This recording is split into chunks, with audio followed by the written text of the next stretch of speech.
hopefully I can finish my career here. But the past is the past. I don't really focus on all that. I don't have any regrets. Sometimes it's so much. Like last time, someone gave me a whole bucket of olives, a whole bucket. People have really embraced me, and the more they give me, the more I try to give them. You signed a new contract with Olympiacos. It's going to take you until you are 35 in the year of 2028. I know it's a long time, but do you consider that as a live contract, the last one of your career? I haven't thought about it. No, I don't see it that way. No, not at all. Maybe in 3 years I'll be feeling like I have another 2 or 3 years left. So we'll see. But I've never thought about it like that. No. Mm-hmm. But can you guide us though? What made you to say yes to the extension that Olympiacos offered you? Well, first of all, it was a mutual thing. I think we, like both sides, wanted to keep going. And hopefully I can finish my career here. So we both wanted to do long term, and so we went for a 3-year deal, and it was really easy to negotiate through the negotiation, and it just happened. Did you expect that? Because you returned to Europe after so many years. Mm-hmm. You didn't know what to expect. Mm-hmm. Was it something that you thought it could be reality? To stay here for a long time? I don't. I mean, first of all, yes. Like if I'm gonna travel across the Atlantic and move my family and etc. It's hopefully to find a home, and I definitely did that. My family and I we are feeling very comfortable here. We love it, and we want to stay here for as long as possible. And I'm glad both sides feel that way. Last year we got 2 powerful images from you. The one is after the loss against Monaco that you were crying. Mm-hmm. And the second one, it was that gesture against the Panathinaikos fans. If you could erase one, which one would it be? I would erase losing. Easy. I think I would erase losing. But the past is the past. I don't really focus on all that. I don't have any regrets. We gave everything we had in that game. We just came up short. Mm-hmm.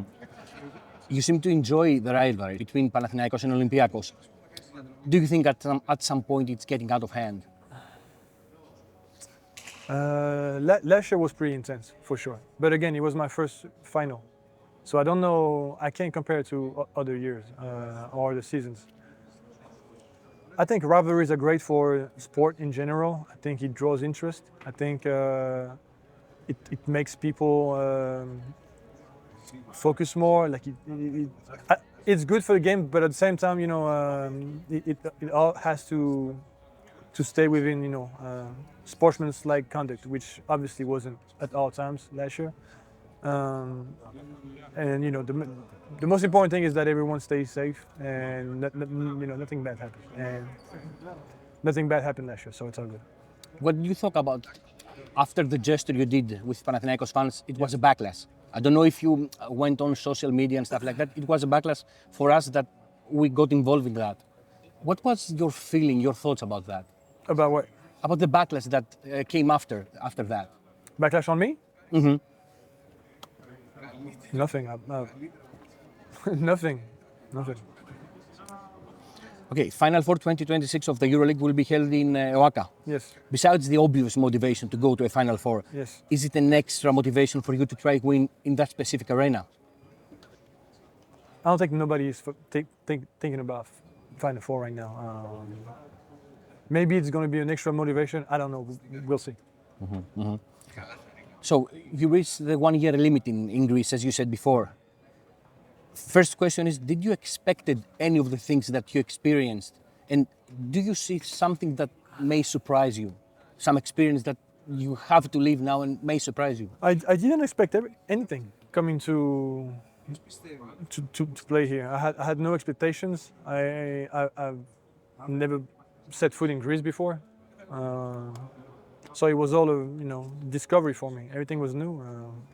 I was obviously surprised by how welcomed I was, into the team and into the culture, and how much people were willing to, you know, give me a taste of their country, of their region. Like everywhere I go, I always get some sweets, you know, some honey, some just people just gifting me stuff, which is incredible, and I'm really appreciative.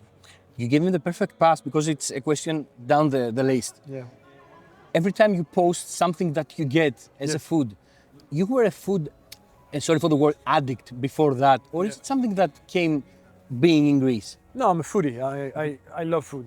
You know, I love You're eating French, stuff. obviously. Yeah, yeah. I enjoy good food. I enjoy discovering stuff, and the crazy part is I don't post everything.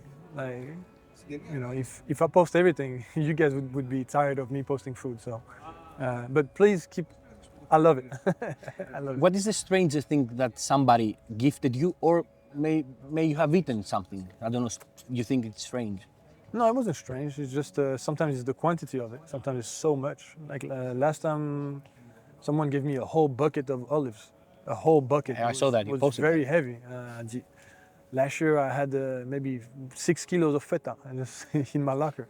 So it's not necessarily what it is, it's just the quantity of it. Okay, you mentioned that, and you seem to have a special bond with the fans. I know that you mentioned Gate 7 a lot of times. I know you have a T-shirt that says Gate 7 on your back. Yeah. In Crete, somebody throw you a flag of Gate 7. Mm-hmm. Is this something new for you to receive so much love? To that extent, yes. Yes, I mean, you know, you can't expect people to show up at 1 a.m. you know, during the week to welcome you at the airport. You know, you can't expect that, and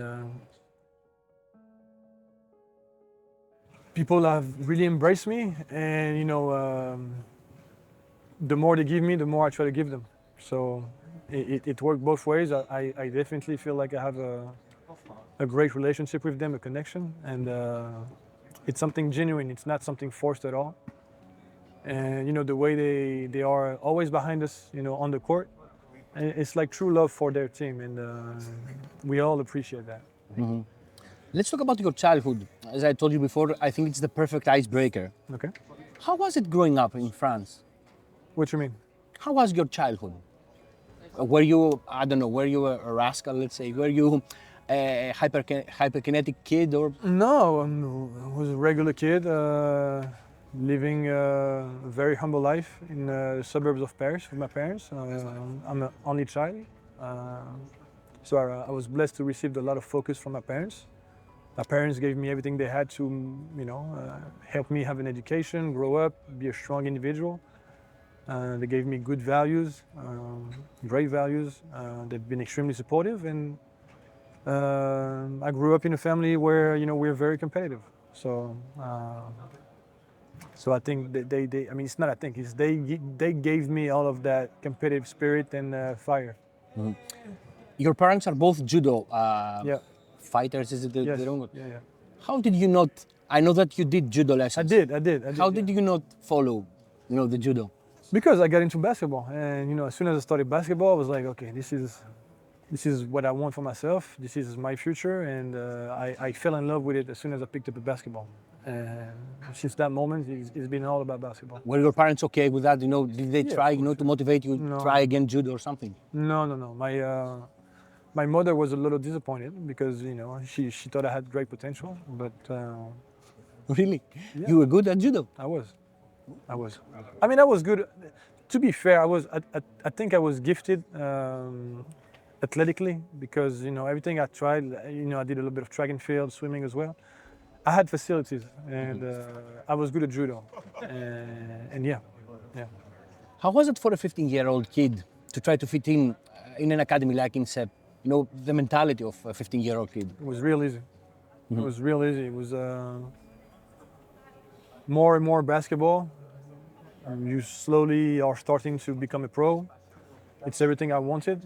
You know, leave my parents' apartment to live on my own. You know, with my teammates, and sleep, eat, talk about basketball. It's all I ever dreamed of. Mm-hmm.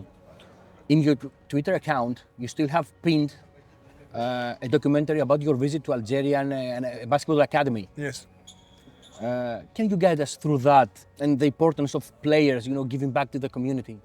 Well, As you probably know, my mother is from Algeria, so she was born there, she grew up there, and she went to France a little later. Yeah, so I'm half French, half Algerian, and basically half of my family is from there.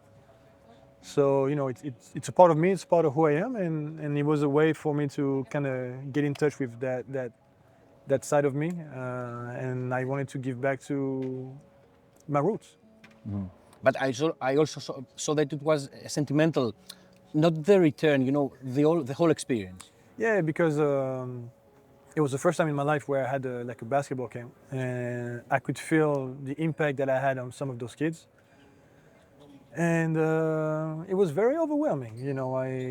I had just told the MVP of the camp, Miriam, that she was going to have, because she was the MVP, she was going to have the opportunity to go to America and do a basketball camp, basketball without borders. And when she heard that, she just started crying, and that emotion and the way she thanked me was overwhelming for me, because I'm not very I'm not good at showing my emotions. So when they overwhelm me, I kind of reacted that way.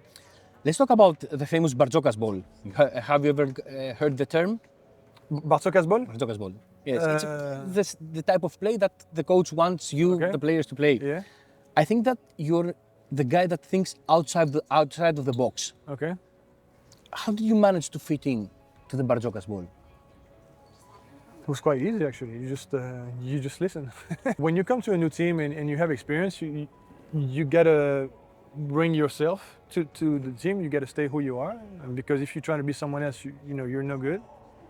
But at the same time, you have to listen to the coach and listen to the system, and try to integrate both at the same time. And that's what I'm trying to do. And the transition's been real easy. I mean, the way we've playing basketball is team basketball. So it's been a real pleasure. And last question, how different is for you this summer? You did not have any FIBA action. Yeah. How easier, or I don't know, difficult is for you to adjust to the new season? It was weird watching Eurobasket on TV. Especially towards the big games, quarterfinal, etc., etc. It was painful, but I felt like I really needed a break, because I've been doing it for a long time now, and hopefully this is going to give me good legs for this year.